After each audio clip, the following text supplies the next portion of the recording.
working for God, Papa? What's the difference? Working with God means you are born of God, you are living in God, you are growing in the knowledge of God. Working for God means you have decided out of that knowledge you've grown into to use what you know to serve God. That's what it is. The second question is, how can one hear from God?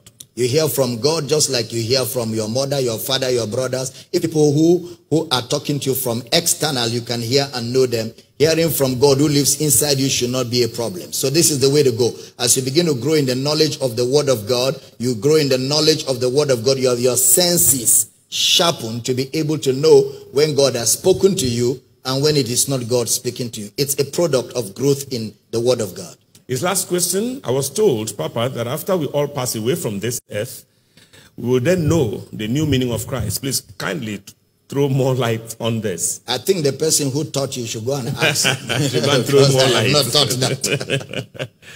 that. Okay, Papa, I just need to say that in 60 seconds we'll be taking phone calls. Okay. But before we get there, in Lagos, young Francis says, what happened to Esau and his descendants? What happened to Esau? Again, that's not the message of the Bible. You know, the message of the Bible is Christ, and I stay with Christ, and I just function with Christ. So whatever happens to Esau and his descendants is irrelevant to the message of the scriptures. Okay, I hear that the callers are already here, so I have no choice. I said at the quarter to the top of the hour, take them so I can take my first caller. Hello, thank you for joining us. Your name, where are you calling from? Yes, I'm Robert Philly.